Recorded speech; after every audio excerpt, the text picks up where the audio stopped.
Aí sim, Crisão, moleque doido do Meninos do VAR. Estamos aqui unidos hoje sem o Tichão. O Tichão está off hoje, o pai está off. O pai tá off hoje. O pai tá off, mas logo ele tá on. Aqui é assim, né? A gente não perde tempo, vai gravando, vamos que vamos. O Tichão tá off hoje, logo ele tá junto aí nos vídeos. Estamos aqui junto para falar hoje, fazer um pré-jogo de secar, um jogão clássico que vai rolar no final de semana, de São Paulo e Corinthians. Cara, vai dar o que render, né? Crisão, bem-vindo, cara. Mais um pré-jogo aí no Meninos do VAR. Opa, obrigado. Já queria agradecer a galera aí que tem todos os pré-jogos. Sempre tem as duas torcidas, né? As torcidas do jogo sempre em cima lá. E eu queria pedir para eles voltarem a comentar, continuarem a comentar, né? Na verdade, eu vim pelo Corinthians, ou eu vim pelo São Paulo. A gente vai falar sobre quase tudo que a gente tem de informação antes do jogo. Então, não precisa dar um comentário só. Durante o nosso comentário, vai debatendo com a gente aí. A gente vai estar respondendo depois aí nos comentários também. Vai ser bem interativo aí esse bate-papo aí, né? É isso aí. A gente quer dar uma olhada na força dos torcedores aí dentro do Meninos do VAR, né? Quem será que é a torcida mais forte do Meninos do VAR hoje? Agora o majestoso aí, né, meu? Pô, o clássico de São Paulo, o clássico paulista. Então, vai ser duas torcidas aí do mesmo estado, né? Esse pré-jogo. Então, vamos ver aí como que vai ser, mano. Mais um jogo que promete. O jogo para quem tá chegando aí e não sabe as informações, o jogo vai rolar no domingo, dia 30 de agosto, às 17 horas, horário de Brasília. Mando de São Paulo, né? Jogo no Morumbi. Morumbi, isso, exatamente. São Paulo que acabou de vencer o Atlético Paranaense no Morumbi também, 1-0. E o Corinthians acabou de empatar na sua casa, né, na Arena Itaquera, com o Fortaleza 1-1. E teve gol do Luan, né? Finalmente teve algo decisivo vindo do Luan. Isso, o Luan entrou no segundo tempo, né? Hoje mostrou uma boa dedicação aí no segundo tempo. Parece estar mais ligado. Até no gol, assim, você vê ele bem vibrante, né? A vibração lá em cima. E tinha dado um chute meio por cima do gol, assim, bem acima do gol, logo que ele entrou. E em seguida já saiu o gol do Fortaleza, né? O Corinthians saiu em desvantagem. Daí ele acertou um chutaço de fora da área, um golaço, viu, de primeira, tem que respeitar, porque foi um golaço também. Aí ele vibrou bastante, parecia que estava incomodado com a situação, sabe? Tô querendo mostrar minha resposta, tô querendo mostrar a disposição. Foi mais ou menos isso a leitura de quem estava de fora. Legal, bacana. Talento a gente sabe que ele tem, de sobra. Realmente a fase não é boa, do Luan já não é de hoje, também não é na camisa do Corinthians apenas. Ele também não viveu uma boa temporada no passado aí no Grêmio também, né? Vinha sofrendo para encaixar seu futebol como teve naquele ano de Libertadores. Mas é bom quando a gente vê quando o cara tá afim. Às vezes as coisas não encaixam, mas uma hora ou outra o cara vai insistindo, vai treinando, vai insistindo, uma hora acaba saindo um gol, acaba fazendo um bom jogo, uma partida decisiva. E acho que é importante a gente ver que o cara não desanimou, ele tá afim, né? O Luan, que acho que a contratação aí desse ano pro Corinthians, ele provavelmente tem a representatividade de um líder desse grupo, né? Um líder técnico com certeza.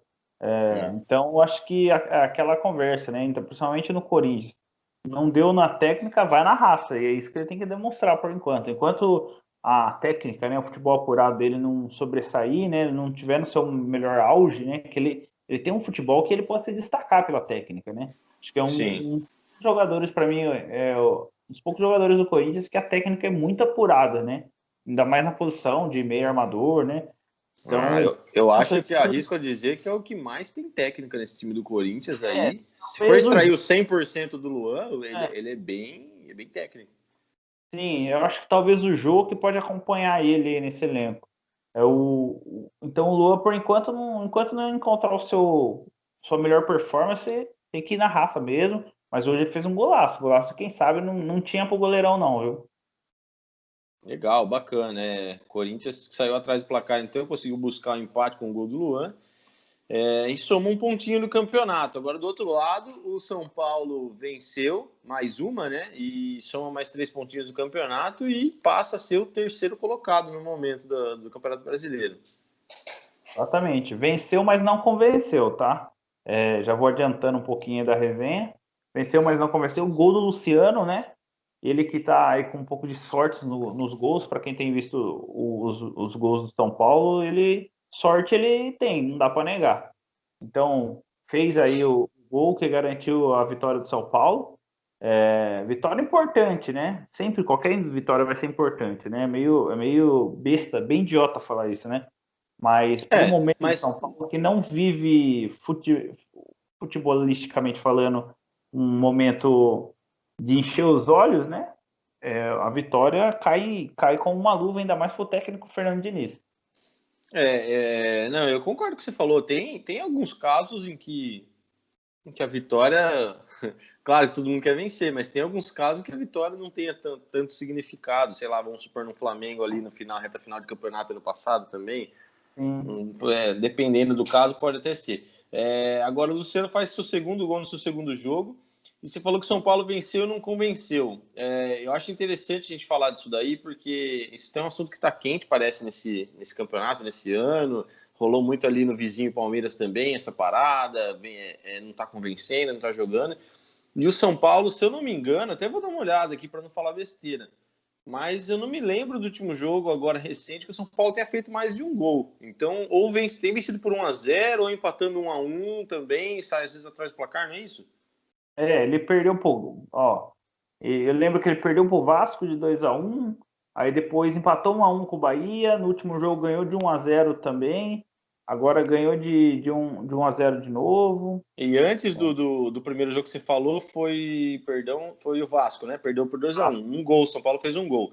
Antes desse jogo, o São Paulo enfrentou o Fortaleza, venceu por 1-0 também. Foi um jogo que, se eu não me engano, eu vi alguns lances e também não foi um jogo que convenceu também, né? Não, o Fernando Diniz que ele tinha um time na mão, rendendo um futebol legal, falavam até de favoritismo do São Paulo no Paulista antes da pandemia. Voltou da pandemia, o time não se encontrou mais. Não tem, no começo do ano, o Fernando Diniz foi questionado aí pela torcida, pela mídia, mas ele vivia um momento muito bom, porque o time chegava a criar 30 chances de gols no jogo. Então, você via que estava no caminho, era questão de ajuste, certo? Então era questão de um ajuste ou outro, treinar a finalização e encaminhou as finalizações, até encaixou acho que 2, 3 jogos com mais de 3 gols e estava indo bem, estava uma crescente boa. Depois foi para a Libertadores, né? Empatou, perdeu fora o primeiro jogo lá na altitude, mas é uma altitude elevada. Os jogadores saíram na frente, mas sentiram muito, estava claro. Mas no jogo contra a LDU no Morumbi, jogou muito bem, sabe? Aquele futebol de São Paulo foi vibrante, lembrou São Paulo dos bons tempos. Aí depois vem a parada, depois da parada, São Paulo se perdeu. Se perdeu. Acho que o único jogo bom mesmo do São Paulo foi contra o Guarani, que era um jogo que já não valia mais nada em questão de classificação, já estava classificado o time e jogou com o time reserva, né? A molecada. Foi o melhor jogo que o São Paulo acho que ganhou 3-1. Depois dali, você vê que o Fernando Diniz perdeu a mão do time completamente, cara. Completamente. Hoje você não vê aquela criação de 30 chances. Você vê um São Paulo muito apático. Já até para falar um pouquinho mais do jogo de hoje, o primeiro tempo foi horrível, né? Pelo que eu assisti. Na verdade, não teve imagem, né? Até peço desculpa, não assisti. Eu ouvi, foi só rádio. Nessa briga judicial de Globo, tudo mais, aí foi só rádio. Eu vi só os melhores lances. O São Paulo disse que o primeiro tempo todo mundo criticou, não criou nada, nenhuma chance. O segundo tempo, o Hernandes, que estava sumido, né? Agora curou da lombalgia, entrou no lugar do Gabriel Sara e também o Paulinho Boy entrou no lugar do Vitor Bueno. Aí voltou bem alucinante, criou chance, mas fez um gol chorado, num erro da zaga do Atlético Paranaense. Só para confirmar a teoria que a gente lançou aqui, o São Paulo fez só um gol em todos os jogos do Campeonato Brasileiro, né? Alguns, acho que teve... Não, fez um gol em todos, né? Absolutamente todos os jogos, mesmo os que perdeu, fez um gol.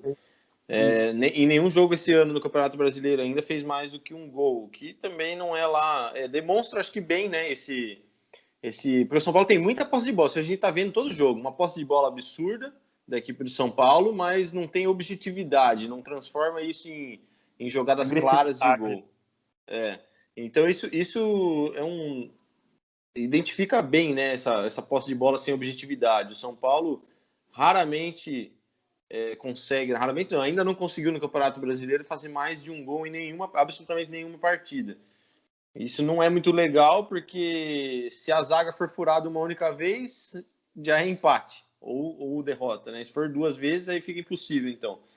Então tem que contar com um sistema defensivo muito bem montado, que aparentemente até parece ser uma das melhores parcelas da equipe do São Paulo aí, né?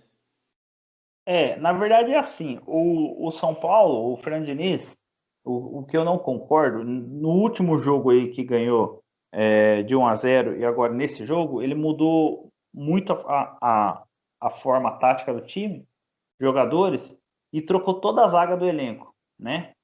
A zaga titular era Arboleda e Bruno Alves, ele trocou por Diego e o Léo Pelé, que é lateral esquerdo, está improvisado na zaga. Então ele tirou 2 zagueiros que vinha tendo sucesso já até antes da parada, depois da parada não se encontrou. Então ele trocou os 2 zagueiros e fez uma dupla até inovada, uma com o moleque da base e uma com o lateral esquerdo, que parece que está bem improvisadão. E esse moleque da base jogava de volante na base, mas também já jogou de zagueiro e foi bem. Está no profissional como zagueiro. Então, você vê que ele perdeu bem a mão do time e começou a fazer muita mudança. Surtiu efeito, legal, bacana. Mas surtiu efeito momentaneamente, porque o futebol não é bem apresentado ainda. A situação ainda é delicada. Depois da pandemia, a maioria dos times, se não todos, sofreram um pouquinho em encontrar o futebol aí, ficou claro isso. Uns se encontraram mais rápido, outros demoraram um pouquinho mais e outros ainda não encontraram. Acho que o São Paulo e até mesmo o Corinthians, os 2 times desse clássico aí, possivelmente façam parte do grupo dos que ainda não encontraram o futebol de fato depois da pandemia, né? Falando um pouquinho mais do Corinthians agora, o Corinthians antes da pandemia estava pior, né? Agora, depois da pandemia, ele não é um time assim que joga bem, que enche os olhos, mas é bem melhor do que antes da pandemia. Assim, o Thiago Nunes evoluiu bastante o time, acho que fez acertos pontuais de zaga, né, meio de campo, ataque. Ganhou o jogo como peça também, né, que é bem importante para o Corinthians. Eu tive a oportunidade de ver o jogo hoje, ele, vamos dizer assim, não foi um grande time, mas já criou bastante coisas ali, com o Léo Natel também, que é uma peça que chegou agora no Corinthians, vem do próprio São Paulo, né? Então, já melhorou bem o futebol. Eu assisto um jogo contra o Fortaleza propõe muito o jogo, né? Então ele também dá um pouco mais de espaço. Mas você vê o Corinthians já tomando uma cara aos poucos, viu? Não é de falar que ele é tão ruim. Eu acho que o São Paulo está bem mais perdido que o Corinthians pós-pandemia. Acho que do lado do Corinthians ainda tem todo aquele lance que a gente até já falou em outras ocasiões aqui no Meninos do VAR, de que talvez antes da pandemia a gente tinha ainda um Thiago Nunes que queria que queria tentar fazer um Corinthians entrar no jogo dele. E pós-pandemia parece que as coisas mudaram. A gente vê um Thiago Nunes entrando no jogo do Corinthians, né? E a partir daí as coisas realmente melhoraram, até porque, nossa, tava bem difícil antes da pandemia. A situação era muito ruim do Corinthians, né? Chegou a ser cogitado até um rebaixamento do Campeonato Paulista, a situação não era legal mesmo. E de fato, depois da pandemia, que a gente até chegou a brincar, pode até ter sido uma sobrevida para o Thiago Nunes, né? Quem sabe se não tivesse a pausa, ele talvez até não tivesse suportado ficar no cargo. Mas teve a pausa e talvez tenha tempo para pensar, para planejar, fazer reuniões e assim por diante. E, de fato, você tem razão. O Corinthians, depois da pandemia, ele pode não jogar bonito, mas ele apresenta mais resultados, foi finalista de Campeonato Paulista e assim por diante. Melhorou mesmo. É uma coisa muito interessante a se pensar também, a gente falando de peças que chegou no Corinthians, o Corinthians também que perdeu algumas peças aí, né? Perdeu seu lateral esquerdo, que ele foi liberado para negociação, perdeu o Pedrinho, né? E do lado do São Paulo também. O São Paulo também perdeu expoentes no elenco, né? O Everton, que hoje fez o gol chegou, né? Fez o gol lá do Grêmio no Campeonato Gaúcho, né? O Do segundo gol título. do jogo, isso mesmo. Isso. E também perdeu o Alexandre Pato, né? Bem confuso aí. Você vê assim, o Diniz, ele é meio complicado, mas a imagem que ele passa pro time é o seguinte: antes, quando ele chegou no São Paulo, falou muito bem do Pato, o Pato era jogador de seleção, falou que conversou com o Pato e viu o brilho no olho do jogador. Ia recuperar o jogador. Tudo mais fez. na derrota do Mirassol, o que parece que ele achou um culpado pro time, assim, tirou o Pato, o único que saiu do time assim, de imediato foi o Alexandre Pato naquele momento, não foi entrando nem como suplente nos outros jogos, né, o que ficou bem estranho, bem esquisito, e depois foi mandado embora, saiu decisão, e parece que ele tipo, jogou o jogador para os outros. Então, vamos dizer, jogou para a imprensa e tudo mais, eu acho que acaba também, por um lado, perdendo o elenco, né? Aí depois ele vê que ele começa a ser pressionado, ele vai e troca 5 jogadores. Você vê que, tipo, dentro do planejamento dele tá muito perdido isso daí, né? Tantas mudanças mostra que ele tá muito pressionado e que o trabalho que ele fez desde o começo do ano, ele já meio que abriu mão, né? Ele tá mais pela sobrevivência, parece. Acho que até essa situação do Pato pode ter sido, né? O Pato ele tem representatividade muito grande por ter sido um grande jogador, altos salários, até valor de contratação válido pela carreira que teve. E às vezes pode até ter sido realmente uma eu queimo o jogador para ganhar uma sobrevida para mim, né? Porque na cabeça do torcedor, que é quem bota mais pressão no clube no momento de dificuldade, né? Na cabeça do torcedor, nesse momento passa o quê? Passa justamente isso. É alto salário de jogador que não tá resolvendo, que não tá... E às vezes nem é bem só o problema, nem é bem o jogador só, né? Mas o torcedor pensa de uma forma mais leiga. Aí o técnico às vezes vai lá e joga para a torcida, né? Ganha uma sobrevida aí por algumas rodadas, mas acaba queimando um atleta que poderia até ser importante no futuro. Exatamente. É o que eu falo, parece que ele tá perdendo cada vez mais a mão aí do time, né? Aos poucos, né? Não sei se é essa mesma impressão que você fica. Dá essa impressão mesmo. De fato, dá essa impressão mesmo. Parece que não dá para sentir uma união no elenco ali jogando por cara, né? Aquela vontade de vencer junto com o cara. Não sei. Posso estar enganado, mas não dá. E já no Corinthians parece o contrário, né? Parece que o elenco abraçou o Thiago Nunes, né? Sim, exatamente. Ali parece o contrário. Você vê o elenco, eu tô até vendo aqui, ó. O Twitter, tô aqui no Twitter do Menos do VAR, tá mostrando aqui Corinthians lance, da lance de informações. Após o empate do Corinthians, Cássio sai do gol para celebrar com o Luan. Então você vê uma união da equipe ali, o Cássio saiu de lá do gol para abraçar o Luan por ter feito o gol.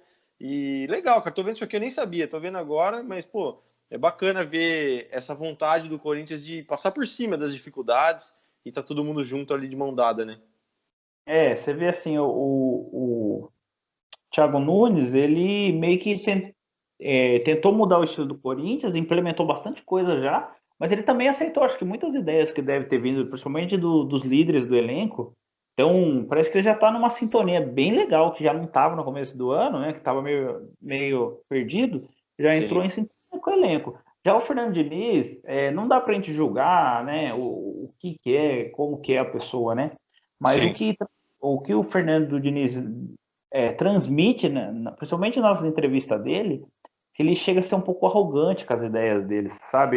Ele é muito, vamos dizer assim, fanático com as ideias dele Tem, e tem ele certeza de que tá certo, né? Tem certeza que ele tá é, 100% certo. e talvez isso, essa arrogância, vamos colocar entre aspas, assim, dele, parece que ele não deixa ele fazer a leitura exata que o time precisa, entendeu? A evolução que o time precisa, talvez isso seja não só nas entrevistas, seja a personalidade dele. Não posso jogar porque eu não conheço, mas parece que ele é um pouco arrogante. Talvez o trato dele com o jogador pode ser um pouco arrogante também. Quem O sabe, né? jogador está em campo, o jogador faz a leitura do jogo também, tanto quanto ele. E se ele cobra uma coisa diferente, o jogador fala, pô, mas o que está errado é aquilo ali, e ele está cobrando tal coisa, significa que o cara fala, pô, esse cara não entende nada, teoricamente, né? Não pode acontecer, sem sombra de dúvida, pode acontecer. E realmente, eu também não posso julgar, não conheço o Fernando Diniz, mas técnico de futebol, acho que é uma das profissões em que o cara menos pode ser cabeça dura. Não tem como ser cabeça dura. Se você quer ser um técnico de sucesso, comandar um grande clube do Brasil, como São Paulo, não dá para ser cabeça dura. Para você fazer leitura de jogo e fazer mudanças, você tem que estar aberto a tudo, porque tudo pode acontecer. Você tem que ser flexível, né? Tem que ser Essa semana flexível. eu vi muita gente aí da imprensa batendo no Fernando Diniz, aí foi um comentário que ele não é da altura. Teve uma briga do Fernando Diniz com o empresário do Igor Gomes, o empresário dele jogou, que é o Wagner Ribeiro, que é bastante conhecido, né? Agenciou Neymar, Lucas Moura, os principais promessas do Brasil sempre passa pelo Wagner Ribeiro, né? E o Wagner Ribeiro é São Paulino e ele fez uma crítica como torcedor no Twitter e logo depois parece que o Fernando Diniz já sacou o Igor Gomes do time, sabe? O que ficou meio ridículo pro Fernando Diniz. Você vê que o Fernando Diniz realmente parece não ter o tamanho do São Paulo, né? Não ter o tamanho de técnico do São Paulo. Eu vou ser sincero, minha opinião aqui, com todo respeito ao Fernando Diniz, a história e a carreira dele, mas eu nunca achei, desde o começo, eu nunca achei que ele era técnico para o São Paulo. Acho que ele precisa, para mim, para ele chegar ao São Paulo, ele precisa de umas passagens menores e mostrar serviço ainda em situações menores, né? Por exemplo, o que falta para mim, por exemplo, ótimo exemplo nesse jogo aí, o que falta para o Fernando Diniz, para mim, é talvez o que o Thiago Nunes fez nos últimos 2 anos no Atlético Paranaense. Eu queria ver o Diniz fazer algo assim ainda, para ele começar a ganhar tamanho de um clube grande, assim. Não estou nem dizendo que o Atlético não seja grande, não é isso. Mas o Thiago Nunes, ele fez de um Atlético Paranaense campeão, não só ele, né? Mas ele fez um Atlético Paranaense campeão em um momento que acho que ninguém esperava. Foi uma surpresa boa esse Atlético Paranaense na mão do Thiago Nunes, né? Vamos assim dizer. Foi uma surpresa boa para todo mundo. E acho que está faltando isso para o Diniz, né? Assumir um clube aí que não seja os maiores, São Paulo, um dos maiores clubes do Brasil, e faça desse time ser uma surpresa boa, né? Falta um pouquinho ainda pro Diniz, eu acho. Lembrando que o Thiago Nunes pegou o trabalho do Diniz, né? O mesmo elenco que não foi campeão com o Diniz, bateu campeão com o Thiago Nunes, né? Foi a sequência de um trabalho para o outro, né? O Fernando Diniz caiu do Atlético Paranaense e assumiu o Thiago Nunes. Eu acho que o Diniz precisava transitar um pouquinho mais pelos clubes do Nordeste, que talvez brigam pela uma Sul-Americana, né? Porque dele não ia ter tanta essa pressão, talvez ele ia lapidar melhor as ideias de futebol dele, que parece que, de certo momento, falta ainda uma lapidação, e ele ia testar mais, né? Funções do esquema dele, de como que ele quer o time. Talvez seria melhor. Coisa que o Rogério Ceni saiu e foi fazer lá no Fortaleza, e faz com um grande êxito, né?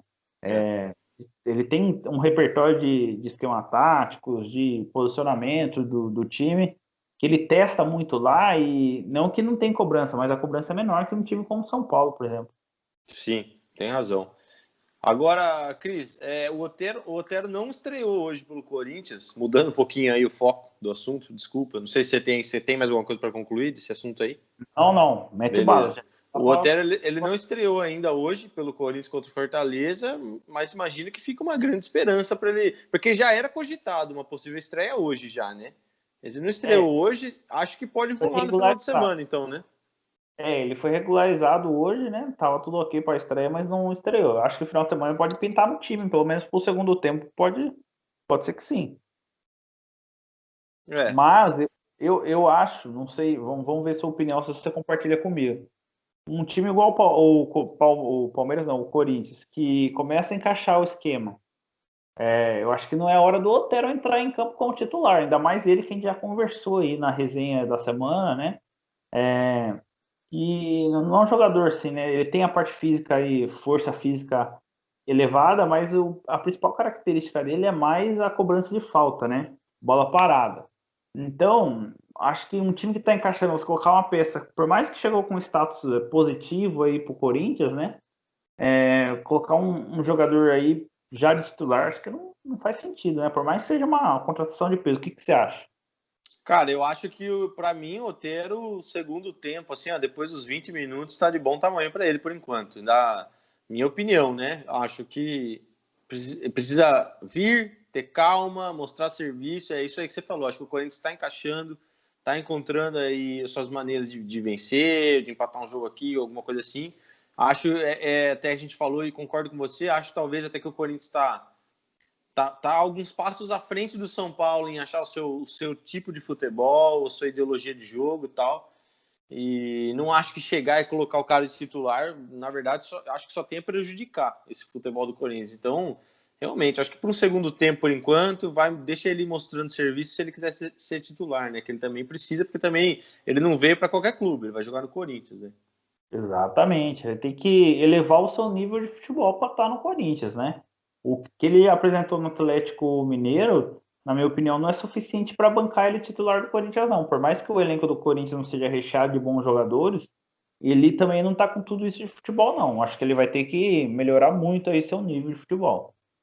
A gente até chegou a falar que dá para jogar junto com o Luan, ou até daria até para jogar no lugar do Luan. E o Luan, inclusive, que tá devagarzinho tentando chegar lá, mas ainda não tá no auge da forma física também. E no segundo tempo ele cansa e cansa bonito, né, o Luan? Então, quem sabe também, a hora que o Luan cansar, não é a vez do Otero entrar lá e tentar mostrar alguma coisa, né? Hoje o Luan nem é titular, né? Quem está sendo titular é o Arauz.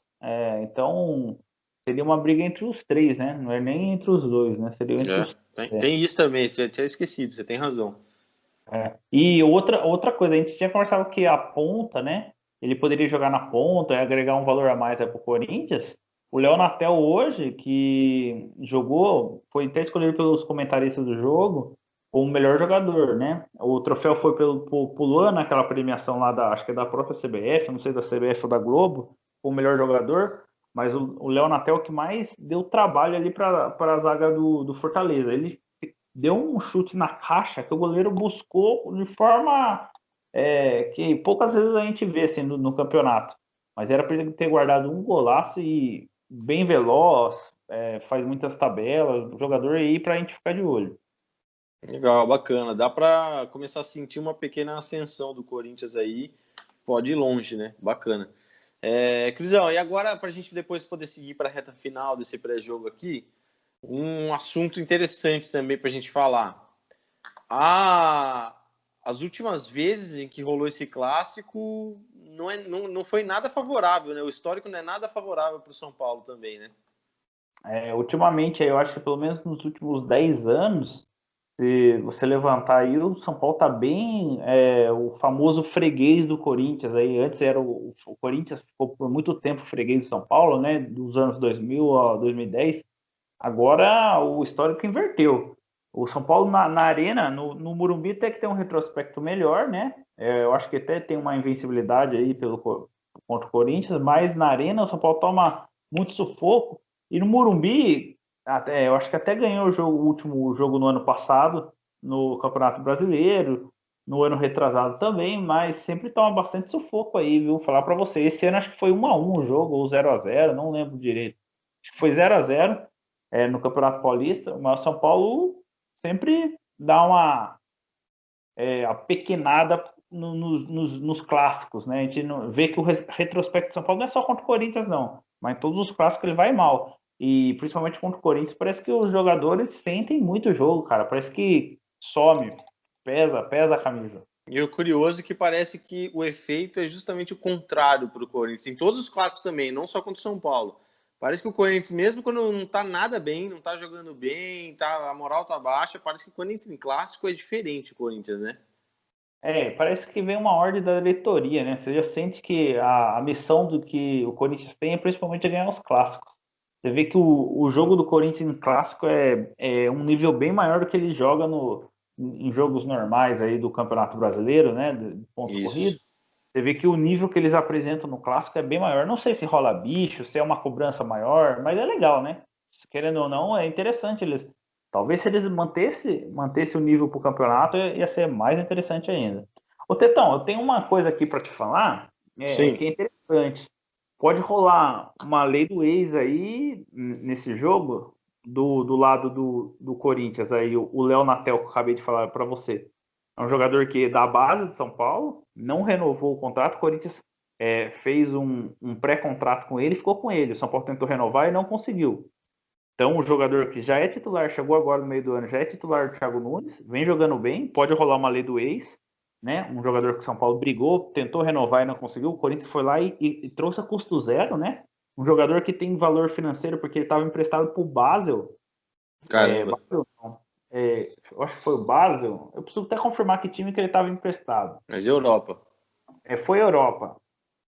E o time tentou comprar ele, acabou não comprando, tudo mais, voltou para São Paulo e saiu custo zero, você entendeu? Então São Paulo perdeu nessa negociação, né? De um moleque promissor na base. Ele que também já foi da base do Benfica, esse jogador, velho. Caramba. quando o São Paulo contratou ele da base do Benfica, foi uma briga entre Palmeiras e São Paulo e tudo mais. Então é um jogador que tem qualidade. E ainda vai render um pouco ainda o dinheiro no cofre do Corinthians, né? Pode ter certeza. E do lado do São Paulo, o Luciano já chegou aí fazendo gol, dando passe para gol, né? E na apresentação dele, ele meio que deu uma cutucada no Corinthians. O Luciano é da base do Corinthians, né? Jogador formado na base do Corinthians. E ele falou: Ó, eu joguei em muitos clubes grandes, mas o São Paulo é o maior que eu joguei. Jogou pra torcida, já quis chegar com moral, mas cutucou o time que ele foi revelado, que é o Corinthians, né? O que você acha disso daí? Eu acho que jogador tem hora que é difícil, né? O cara fala isso na manhã, a conversa muda completamente, né? Então, eu acho que ele quis chegar mesmo já jogando para a torcida e se for pensar a declaração que ele deu, mais os 2 gols nos 2 jogos, é um bom começo do Luciano, por mais que seja sorte ou não, mas é um excelente começo para o Luciano no São Paulo, né? E ele é provocador, você já viu? Ele chegou cutucando o Corinthians. No jogo contra o Bahia, que ele estreou e fez o gol, o Rossi, você sabe quem que é o ponta lá do Bahia, o Rossi? Sei, Rossi, sei. Então, ele fez o gol e ele tem uma comemoração aqui meio que do touro, né? Que ele faz, tipo, puxando o chão, assim, né? E o Luciano fez o gol no segundo tempo e imitou a comemoração do Rossi, meio que para provocar o rival que estava em campo. E também já provocou o Corinthians. É um jogador que, querendo ou não, tem personalidade, né? Personalidade forte, Luciano, Antigamente a gente via muito isso no clássico ainda do São Paulo e do Corinthians, né? Vampeta e Souza, Reinaldo e Vampeta. Sempre tinha farpas, né? Resposta de um lado e resposta do outro.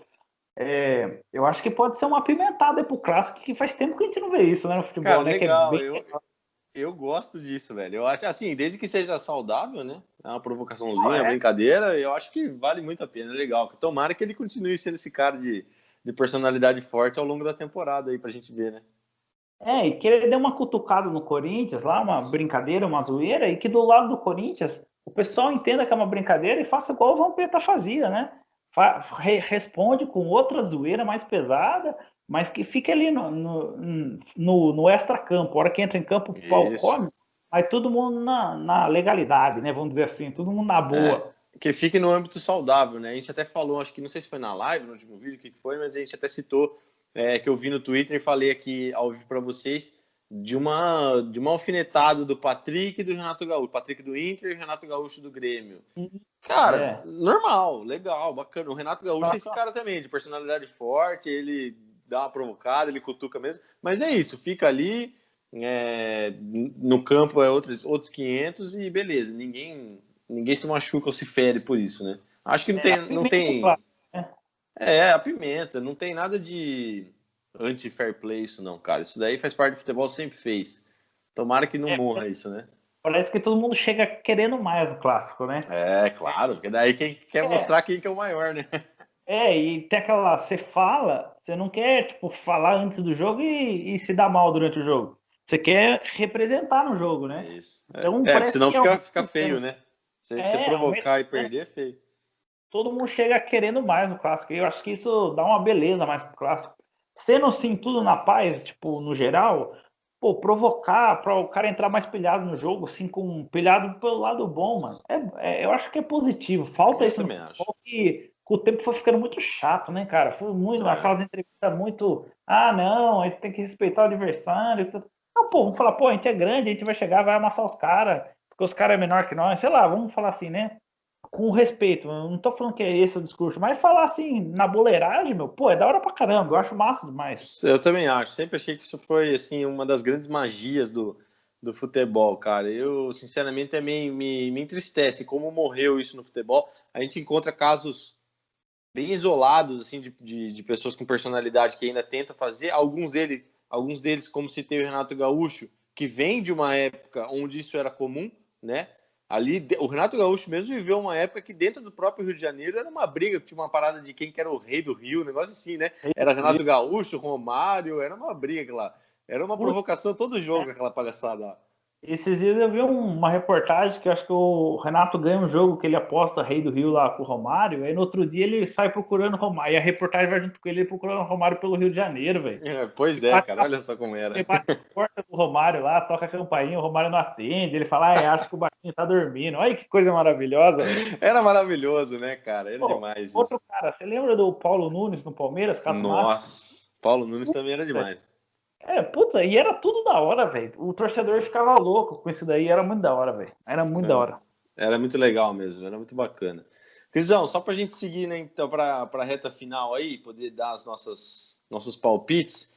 Na página do Corinthians, aqui no Globo Esporte, não vejo nenhuma informação sobre desfalque nem nada. Já na página do São Paulo, as 3 primeiras notícias são: Daniel Alves tem suspeita de fratura no braço direito. Quem não acompanhou, ele machucou o braço hoje, né?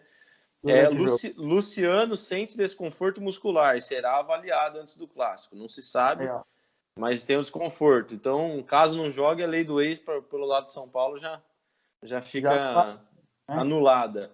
E em terceiro lugar, Reinaldo, King Naldo, está fora do clássico, levou o terceiro cartão amarelo. O Reinaldo aí já aparece um problema pro Diniz, né? Que o substituto do Reinaldo é o Léo Pelé lá, né?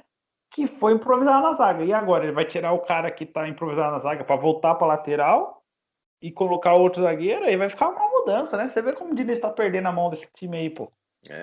Difícil, situação difícil. E aí vira bagunça, né? Se já não tá organizado do jeito que 100% já não tá organizado, imagina desse jeito aí. Exatamente, pô. E do lado do Corinthians não encontro nada aqui, Cris, nenhuma informação que tem alguma suspensão ou lesão. Nada me aparece aqui. Um ponto aí que você tem que se atentar, o Fernando Diniz, agora todo mundo pode fazer 5 substituições. Hoje a gente viu no jogo Corinthians e Fortaleza, todo mundo fez as 5 ali, eu acho, as 5 substituições. Até para poupar um pouco os jogadores da frequência de jogo, né? A cada 3 dias, a cada 2 dias. Fernando Diniz não, cara, ele faz 2 para mudar o jogo quando tá perdendo, porque quando tá ganhando ele também não quer fazer mudança. Acaba o jogo, ele não faz as 5 substituições quase nunca, cara. Curioso isso, né? Parece que o cara não pensa, né, no geral, assim, parece Uma que ele oportunidade. é Porém, também eu tenho que falar que aqui durante a nossa gravação aqui, eu estava olhando o jogo do Corinthians com Fortaleza hoje e me parece que o Thiago Nunes fez 4 e o Rogério 3, pelo que me parece. Alguma coisa assim. Também tem alguns outros técnicos aí que não estão aproveitando dos. Sim, mas você vê o Thiago Nunes sempre usando bastante o banco do Corinthians ali. E também fazendo. O Rogério, ele tem um sistema que é até um pouco diferente. Ele usa sempre que pode a maioria dos jogadores que tem no banco, né? Mas ele também faz muita troca antes do jogo, né? Quase nunca joga o mesmo time. É isso mesmo. Crisão, vamos para a reta final, então? Vamos para as apostas, pô. Ó, só para fechar, antes da gente dar nosso palpite, São Paulo é terceiro colocado no momento com 5 jogos e 10 pontos. E o Corinthians é 12º colocado com 4 jogos, tem um jogo a menos que o São Paulo, e 5 pontos. Tudo bem. Uma vitória aí do Corinthians pode significar até a mesma pontuação do Palmeiras, que é quinto. Então, tá bem embolado. A vitória para o Corinthians pode ser de muita ajuda nesse momento ainda. Exatamente. Posso puxar os palpites aqui, Tetão? Manda ver, meu. Desce a lenha. Eu acho que o Corinthians sai favorito nesse jogo, por mais que seja no Morumbi, né? Hoje a gente sabe que sem a torcida já não é a mesma pegada, seja o Morumbi, seja na Arena, né? Não tô falando só do Morumbi, tô falando no geral. Sim. Eu acho que o Corinthians sai na frente. Por quê? O jogo do Diniz não tem evoluído. Você vê que ele perdeu a mão do time e não tem acertado o time aí. Ele tá rodando o elenco e não tá vendo nada. Tipo, fez 5 alterações, mas também não tem aquela progressão no futebol, né? O futebol continua ruim. Então, o Fernando Diniz, que ele tem que tentar achar o time que jogou o segundo tempo aí do jogo contra o Atlético Paranaense. Já o lado do Corinthians, o Corinthians tem melhorado aos poucos. Então, se o Thiago Nunes souber ali, né, o que falta para ajustar o time, né, que ele tem ajustado o time aos poucos, ele pode chegar no clássico e surpreender muito o São Paulo, viu? Eu vou até dar um resultado aqui, 1-0 Corinthians no clássico. Já que o São Paulo também é meio ruim de fazer gol e toma gol, 1-0 Corinthians. Gol do jogo. O jogo sempre faz gol em clássicos aí. Sempre um artilheiro. Bacana. Cara, eu tô com você praticamente em tudo que você falou. Pra falar a verdade, acho que, na minha opinião, por conta do momento das equipes, acho que a única coisa que o São Paulo realmente poderia ser favorito é o fato de ser mandante do jogo ser no Morumbi. Fora isso, não que o Corinthians esteja com futebol extraordinário, mas o do São Paulo, para mim, muito, muito abaixo mesmo da média ainda. Espero uma melhora em breve, porque o tempo está passando e está difícil de ver alguma coisa mudar, né? Essa é a questão, não é? Tá mudando, mas está devagar. Esse é exatamente o que acontece com o Corinthians. O processo ali é lento, mas está indo, está tomando um caminho, né? Do São Paulo parece que não muda. Então, cara, mesmo como visitante, eu acho que o Corinthians é um pouco favorito nesse clássico também. E a defesa do Corinthians até que tem sido razoavelmente boa no ano, vamos assim dizer, né? Até nos momentos mais difíceis acho que é a melhor parte do Corinthians também.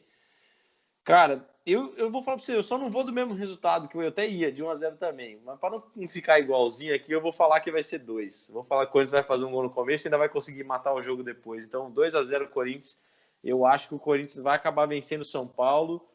E espero que, se isso acontecer, do fundo do meu coração, espero que isso seja um marco do início de uma mudança no São Paulo. Se vai demitir treinador ou não, isso eu já não sei. Não vou entrar nesse mérito do que precisa ser feito.